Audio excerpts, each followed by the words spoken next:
کاشان اور ابا میاں اسی طرح باتیں کرتے رہے. انہوں نے ایک دفعہ بھی مڑ کر لالا کو نہیں دیکھا تھا. انہیں پتا تھا کہ وہ کدھر جا رہی تھی. انہیں پتا تھا کہ وہ روز شام کو 6 بجے کدھر جاتی تھی. انہیں یہ بھی پتا تھا کہ وہ پچھلے 8 برسوں سے روز شام کو 6 بجے ادھر جایا کرتی تھی. اور انہیں یہ بھی پتا تھا کہ ٹھیک 10 منٹ کے بعد جب وہ واپس آئے گی تو اس کے چہرے پر 8 برسوں کی تھکان رقم ہوگی. اس لیے اسے جاتے اور واپسی آتے دیکھنے سے وہ گریز ہی کیا کرتے تھے. ان کا دل اسے یوں دیکھ کر بہت اندر تک کٹ جاتا تھا. ابا میاں. وہ قدرے خفگی سے انہیں آوازیں دیتی انیکسی کے برآمدے تک آئی تھی. برآمدے کے ستون کے پاس کھڑے ہو کر اس نے دیکھا اندر کو جاتے دروازہ پورا کھلا تھا اور ابا میاں لاؤنج میں کھڑے نورا اور اصغر کو ہدایت دے رہے تھے یا شاید ان کے کام میں کیڑے نکالتے خفا ہو رہے تھے. نورا اپنے 14 سالہ بیٹے اصغر کے ساتھ بھاگ بھاگ کر کام نپٹا رہی تھی. نیکسی رنگ و روغن اور نئے پالش شدہ فرنیچر سے چمک اٹھی تھی. لالا رخ برآمدے کی سیڑھیاں چڑھ کر اوپر آئی. برآمدے میں جہاں پہلے چپس کا کام تھا اب وہاں سفید لش لش چمکتا ماربل لگا تھا. اندر ایک bed room, attach bath, kitchen اور ایک لانگ روم تھا. کھڑے ہو کر سرسری سا اندر دیکھا. وہاں سے سارے گھر کا منظر دکھائی دیتا تھا. سب جگہ سفید ماربل کا کام ہوا تھا. لانگ روم کی ایک دیوار گہری سی گرین اور باقی ہلکی گرین تھی. اندر بیڈ روم کے کھلے دروازے سے بھی ہوئی بیج کلر کے دونوں شیڈز کی دیواریں جھانک رہی تھیں. ابا میاں نے انہیں پکارا. جی محترمہ فرمائیں. وہ نورا کو برہمی سے کچھ کہتے کہتے پلٹے. دوائی لی آپ نے؟ نہیں، اور نہ ہی میرا موڈ ہے. سخت خفا لگ رہے تھے. موڈ ہو یا نہ ہو یہ پکڑیں اور کھائیں. اس نے ٹیبلٹ اور پانی کا گلاس ان کے ہاتھ میں تھمایا. ہٹاؤ، مجھے نہیں لینی دوا. عاجز آ چکا ہوں میں ان دواؤں سے. انہوں نے اکتا کر گلاس واپس اسے تھمانا چاہا مگر وہ 2 قدم پیچھے ہٹ گئی. نہیں کھانی تو نہ کھائیں. میں یہی گلاس اٹھا کر آپ کے اس نئی پینٹ شدہ دیوار پر دے ماروں گی تو آپ کو یاد آئے گا لالا رخ کون ہے. مجھے یاد ہے کہ لالا رخ کون ہے. انہوں نے خفگی سے اسے دیکھا. دوائی نگلی اور پانی کا گلاس اسے واپس تھمایا. تم نے انیکسی کی طرف نہیں کی، تعریف نہیں کی. انہیں دفتن یاد آیا. ہاں اچھی لگ رہی ہے. اسے اسی ٹھہراؤ سے کہا. وہ جانتے تھے کہ اس نے بغیر کسی جذباتی احساس کے یہ فقرہ ادا کیا ہے. غیر دلچسپی، بے نیازی اور سنجیدگی. وہ 8 سال سے لالا کے اسی چہرے کے عادی ہو چکے تھے. پھر بھی ہر بار یہ چہرہ ایک نئے دکھ سے روشناس ہوا کرتا تھا. اس کے چہرے میں انہیں وہ بہت کچھ یاد آنے لگا تھا. کرایہ دار 2-4 روز میں آ جائے گا. انہوں نے اس کی دلچسپی پیدا کرنے کے لیے ایک ناکام کوشش کی. وہ سر ہلا کر واپس جانے کے لیے پلٹ گئی. کدھر؟ وہ جانتے تھے کہ مغرب کے قریب وہ کہاں جا رہی ہوگی. پھر بھی پوچھ بیٹھے ایک نئے دکھ سے روشناس ہونے کے لیے. کھانا بنانے. وہ مڑ کر بولی.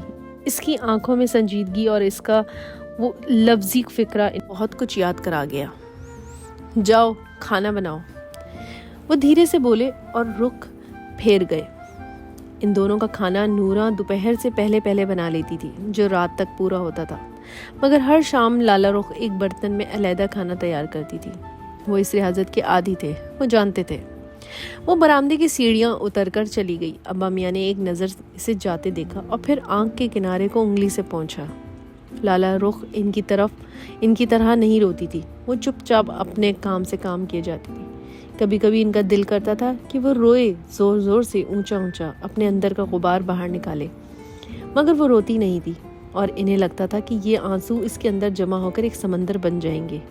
وہ ایک دن اس کو بہا کر لے جائیں گے اور ابا جان کو اس دن سے بہت ڈر لگتا تھا.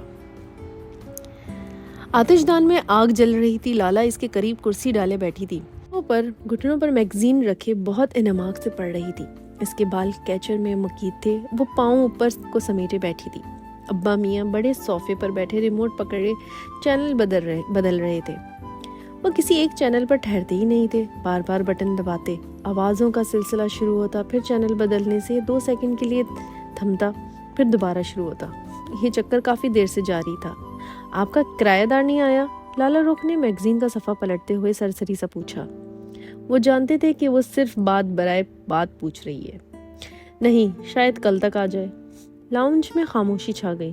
چینل بدلنے سے ٹوٹنے جڑنے والا شور سنائی دینے لگا.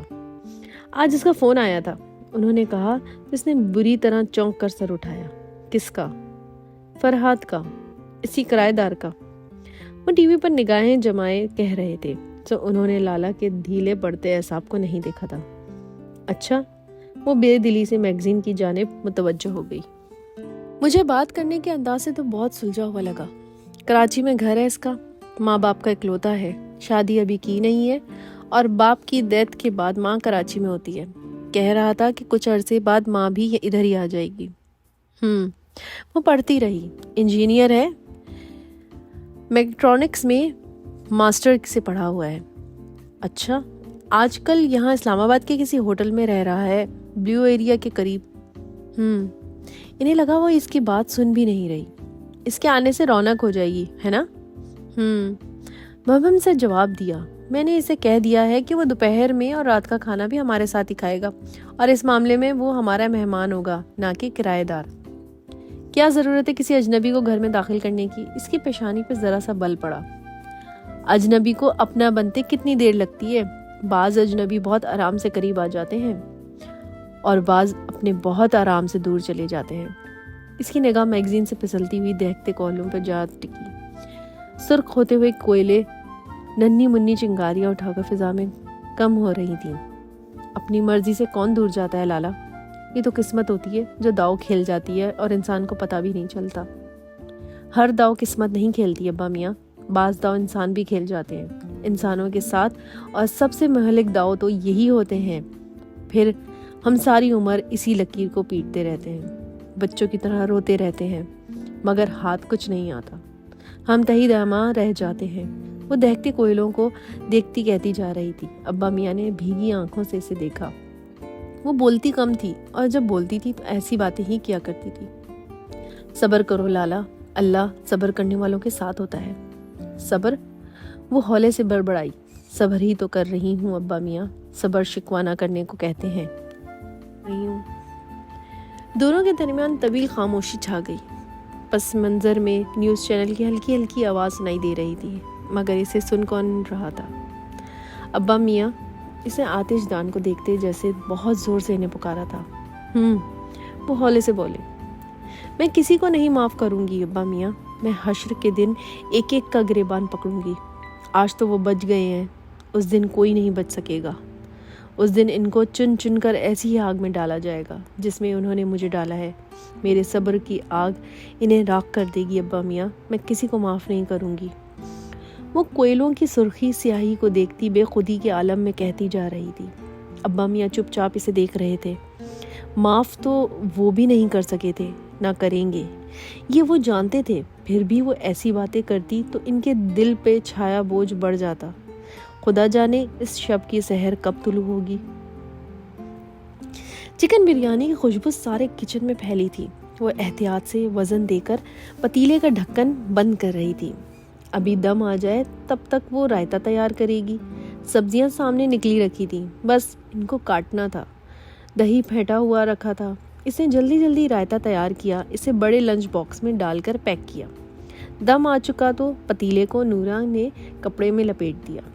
اب اسے گاڑی میں رکھو، میں آ رہی ہوں، وہ سنک کی ٹوٹی سے ہاتھ دھوتے ہوئے بولی تو نورا سر ہلا کر باہر چلی گئی۔ وہ پرس اور چابیاں اٹھائے لاؤنج میں آئی تو آتش دان کے سامنے شطرنج کی چھوٹی میز سجی تھی۔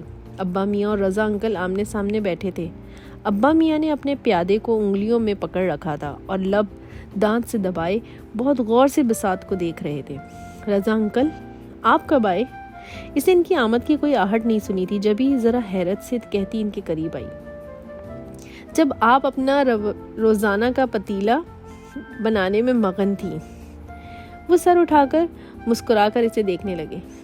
تبھی، خیر، مگر آپ تو مجھے اسٹامپ پر لکھ کر نہیں دے رہے تھے کہ اب آپ نہیں آئیں گے؟ وہ ارادہ میں نے چند روز کے لیے ملتوی کر دیا ہے۔ اور ایسا کیوں کیا؟ وہ سامنے صوفے پر بیٹھی جھک کر سینڈل کی اسٹریپس بند کرتے ہوئے پوچھ رہی تھی۔ تمہارے اس ابا میاں کی محبت کھینچ لاتی ہے، یا یوں کہیے کہ شطرنج کی محبت کھینچ لاتی ہے۔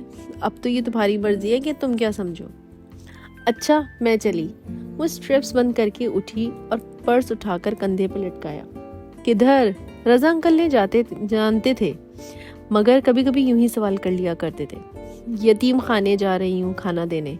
پھر رک کر ابا میاں کو دیکھا، آپ کھائیں گے بریانی ہے؟ حالانکہ وہ ان کا جواب جانتی تھی، پھر بھی پوچھ لیا۔ ابا میاں کو بریانی بہت مرغوب تھی۔ نہیں، ہمارا کھانا بہت ہے، تم وہیں دے آؤ۔ بہت بہتر۔ وہ دروازے کی طرف بڑھی۔ رضا انکل اسے جاتے دیکھ رہے تھے، کچھ سوچ کر اچانک سے اسے پکار بیٹھے، سنو لالا۔ وہ دروازہ کھولتے کھولتے پلٹی۔ جی؟ وہیں ٹھہرو۔ پھر وہی ٹھہراؤ بھرا سنجیدہ انداز جس میں برسوں کی مسافت دھول جمی تھی۔ تم تھکتی نہیں ہو لالا رخ؟ جیسے آپ کو شطرنج نہیں تھکاتی نا، ویسے ہی مجھے میرا کام نہیں تھکاتا۔ ہر شخص کی ایک عبادت ہوتی ہے، اور یہ کام میری عبادت بن چکا ہے رضا انکل۔ پھر عبادت میں کیسی تھکاوٹ؟ اس نے گہری سانس لی۔ وہ سر ہلا کر گویا لاجواب سے ہو گئے۔ اللہ حافظ، وہ دھیرے سے کہہ کر باہر نکل گئی۔ رضا انکل ایک افسردہ سی سانس باہر کو نکالتے واپس بسات کی طرف پلٹے۔ ان کو بھی کاٹو، یہ ادھر سے بھی اکھاڑو اور گملے کے پیچھے سے بھی۔ وہ حسب عادت نورا کے سر پر کھڑے ہو کر کیاریوں کی کاٹ چھانٹ کروا رہی تھی۔ ہفتے کا دن تھا اور اس کا آج آف ہوتا تھا۔ وہ ان چھٹیوں میں گھر کے سارے نظر انداز رہ جانے والے کام کیا کرتی تھی۔ مالی آج پھر نہیں آیا؟ نہیں بی بی، کل کہہ رہا تھا اس کی دادی فوت ہو گئی ہے، گاؤں جا رہا ہے۔ غالباً تیسری دفعہ فوت ہوئی ہے اس کی دادی، اس کو یاد کرا دینا تھا۔ میں نے کہا تھا، پر وہ کہہ رہا تھا کہ دادے کو شادیوں کا بہت شوق تھا۔ نورا کینچی تیز تیز چلاتی پتے کاٹ رہی تھی۔ جانے دو نورا، اس کا دادا شاید 3 سال قبل پہلی دفعہ فوت ہو چکا ہے۔ کل تو اتوار ہے، اب سوموار کو ہی آئے گا۔ اس سے کہنا شام میں مجھ سے مل کر جائے، ورنہ میں اس کے دادا سے ہی بات کروں گی اب۔ وہ ہاتھ میں پائپ پکڑے باری باری گملوں کو پانی دے رہی تھی۔ پانی کی دھار سے گملوں کی مٹی لبالب بھر جاتی تو وہ پائپ کا رخ دوسرے گملے کی طرف کر دیتی۔ گملوں اور کیاریوں میں اگے پودوں پر سے دھول اترنے لگی تھی۔ لہلہاتا ہوا سبز رنگ نکھر گیا تھا۔ سارے لان میں گیلی مٹی کی بھینی بھینی خوشبو پھیلی تھی، بارش کے بعد کی خوشبو جب آسمان میں دھل کر صاف ہو جاتا ہے۔ پانی بھی کتنی مقدس شے ہے بی بی، ہر چیز کو پاک کر دیتا ہے، ساری دھول اور گرد بہا لے جاتا ہے۔ نورا کینچی کی نوک سے مٹی میں اگی خرود جڑی بوٹی اکھاڑتے ہوئے بولی تھی۔ وہ اکثر یوں ہی فلسفیانہ باتیں کیا کرتی تھی۔ اس کی بیٹی 2 دفعہ بیوہ ہو کر بہت دقتوں سے تیسری دفعہ بیائی گئی تھی۔ چھوٹی دونوں بیٹیاں پیدائشی معذور تھیں، بس ایک ہی بیٹا تھا اس کا سہارا رہ گیا تھا۔ حالات نے اسے ایسا بنا دیا تھا شاید۔ پانی ہر شے نہیں دھو سکتا نورا، یہ زخم نہیں دھو سکتا، یہ دل کے داغ اور آگ سے جلے نشان نہیں دھو سکتا، مگر راگ تو بہا کر لے جاتا ہے نا بی بی۔ وہ ذرا سی چونکی، پائپ ہاتھ میں ڈھیلا پڑا، دھار کا رخ بدل گیا۔ پانی نے اس کے پائنچوں کو بھگو دیا تو اس نے فوراً پائپ سیدھا کیا۔ بہت سوچتی رہتی ہو تم نورا۔ بس بی بی، بندہ جو سوچے اچھا سوچے، ورنہ دماغ کھوکھلا ہونے لگتا ہے۔ یہ والی بھی نکال دوں؟ اس نے اس بات میں گردن ہلائی۔ نورا سر جھکائے مگن سی کام کرنے لگی۔ دفتر کسی آہٹ پر سر اٹھایا اور زور سے ہاتھ ہلایا۔ ہوش پڑے، اس نے کسی شے کو دور بھگانا چاہا۔ لالا رخ نے گردن موڑ کر دیکھا، دیوار کی منڈیر سے ایک بلونگڑا درخت پر پھلانگتا نیچے اتر رہا تھا۔ ہٹ پرے، نورا اسے بھگانے کے اٹھنے لگی۔ کیا کر رہی ہو؟ مت بھگاؤ اسے۔ وہ پائپ کیاری میں ڈال کر خفگی سے کہتی بلی کے بچے کی طرف آئی جو درخت کے تنے کے ساتھ چوکنا سا بیٹھا تھا۔ کیوں اس بے زبان کو بھگا رہی ہو؟ اسے کسی کو دھتکارتے نہیں ہے اس طرح۔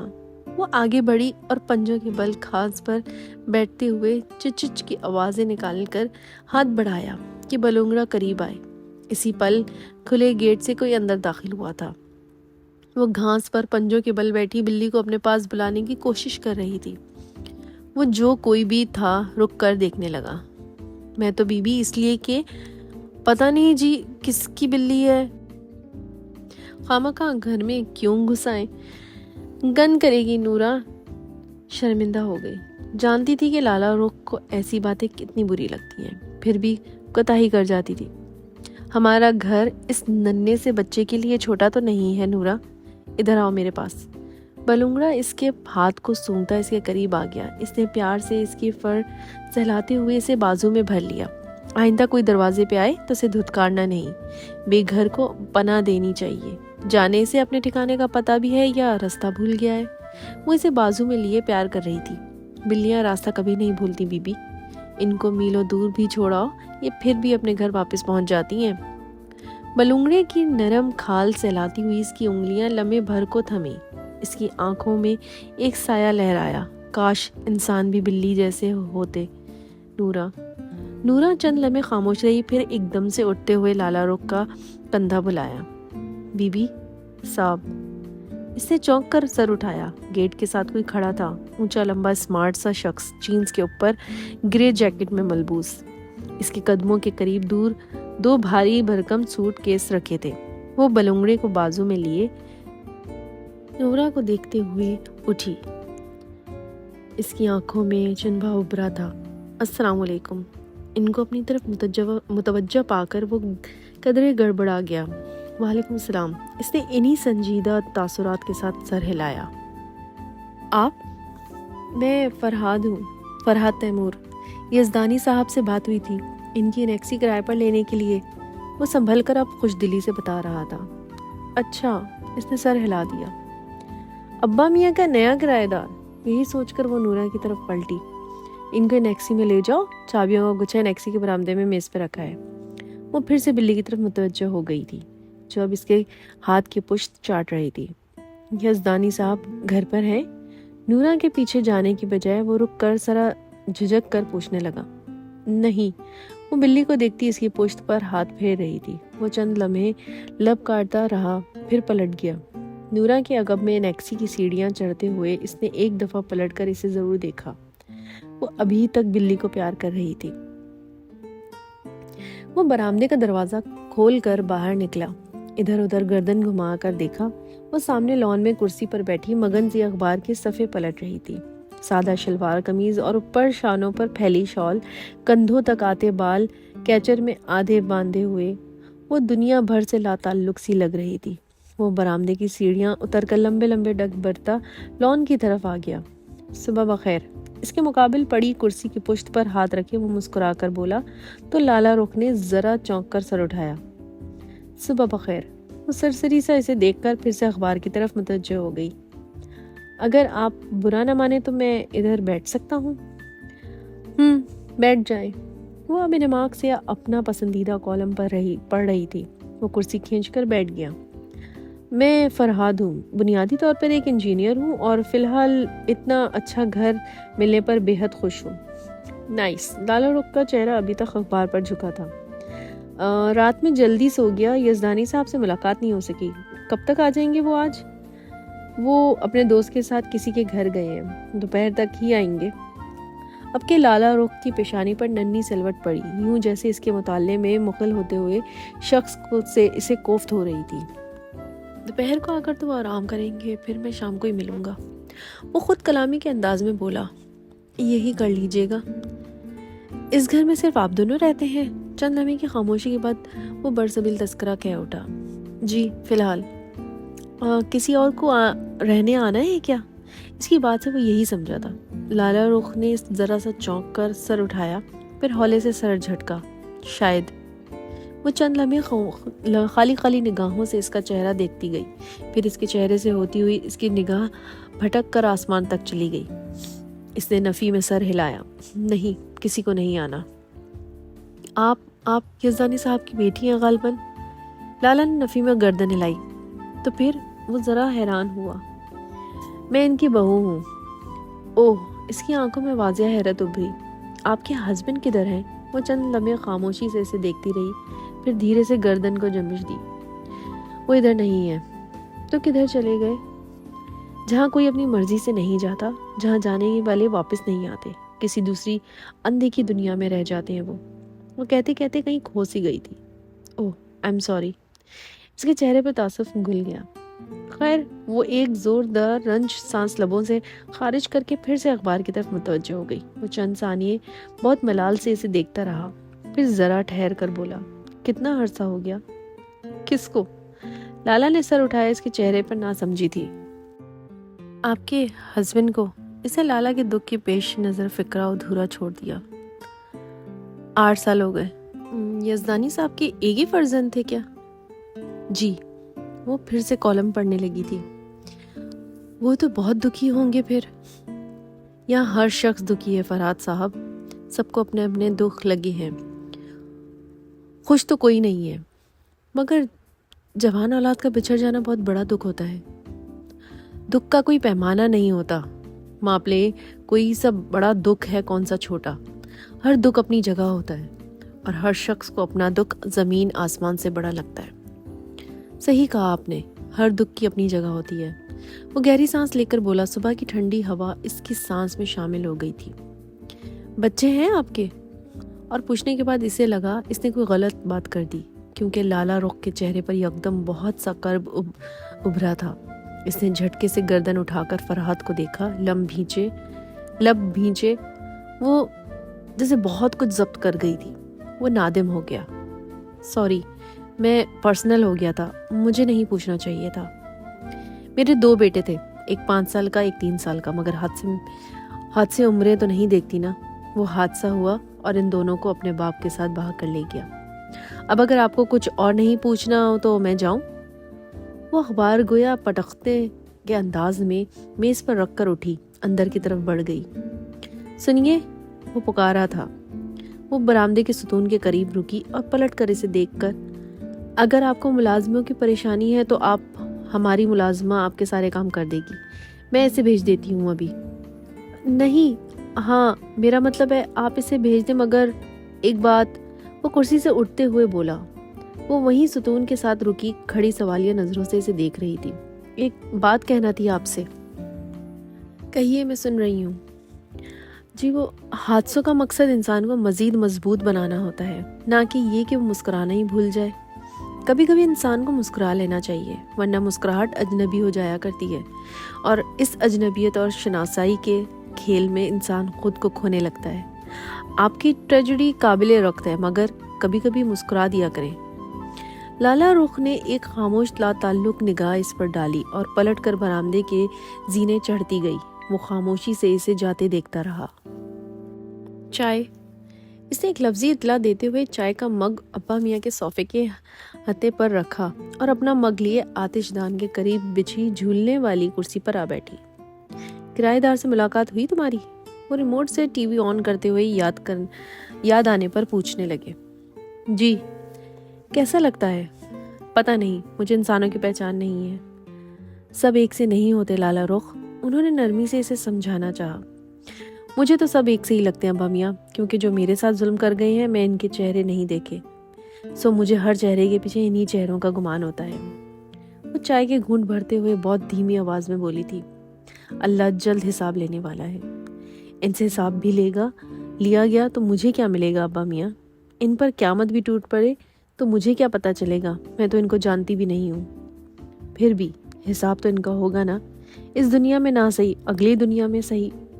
قیامت بہت دور ہے ابا میاں، ہر شخص کی قیامت اس کی موت کے ساتھ آ جاتی ہے، انتظار کرو، ان کی قیامت بھی آئے گی لالا۔ لالا رخ نے جواب نہیں دیا، چپ چاپ چائے کے گھونٹ بھرتی رہی۔ جانتی تھی کہ ابا میاں جو باتیں کہہ رہے تھے وہ اسے کم اور خود کو تسلی دلانے کے لیے زیادہ تھی۔ اندر آ سکتا ہوں؟ اد کھلے دروازے پر مدھم دستک کے ساتھ وہ بولا تو ان دونوں نے سر اٹھا کر دیکھا۔ فرحات تیمور چوکھٹ پر کھڑا تھا، جینز پر سویٹر پہنے، ہمیشہ کی طرح فریش اور وجی۔ آؤ آؤ بیٹا، میں تمہارا انتظار کر رہا تھا، ابھی نورا کو بلانے ہی لگا تھا کہ کب سے بھیجا ہے اور پلٹ کر نہیں آئی۔ ابا میاں گرم جوشی سے اٹھے اور آگے بڑھ کر اس سے مصافحہ کیا۔ وہ بہت ادب سے جھک کر ان سے ملا۔ لالا رخ نے ایک لا تعلق نگاہ اس پر ڈالی اور ٹی وی اسکرین کو دیکھتے ہوئے چائے کا گھونٹ بھرتی رہی۔ بس شاور لینے میں دیر ہو گئی، دوپہر میں اس لیے نہیں آ سکا کہ آپ کے تھکن کا خیال تھا، بہت معذرت۔ وہ ان کے ساتھ بڑے صوفے پر ہی بیٹھ گیا، البتہ بیٹھتے ہوئے اس نے ایک نظر لالا رخ پر ضرور ڈالی تھی۔ السلام علیکم۔ شائستگی سے اس نے سلام کیا، جس کا جواب اس نے سر کی جنبش کے ساتھ زیر لب ایسے دیا کہ وہ ٹی وی دیکھ رہی تھی۔ تو میاں انیکسی کیسی لگی تمہیں؟ بہت زبردست ہے، آپ نے اس کی رینوویشن پر بہت محنت کی ہے۔ میں خود کو آپ کے زیر بار محسوس کر رہا ہوں۔ ارے یہ تو میرا فرض تھا، مجھے خوشی ہے کہ تمہیں گھر پسند آیا۔ ابا میاں نے واقعتاً بہت خوش تھے۔ لالا رخ کی نگاہیں ٹی وی اسکرین پر جمی تھی۔ پسند تو چھوٹا لفظ ہے، اور نہ صرف گھر بلکہ مجھے اس گھر کے خالص سے مکین بھی بہت پسند آئے ہیں۔ اچھا، ابا میاں ہنس دیے۔ میں نے ممی کو صبح فون کر دیا تھا کہ اب وہ جلد از جلد اپنی بہن کی خدمتوں سے فارغ ہو کر میرے پاس ادھر آ جائیں۔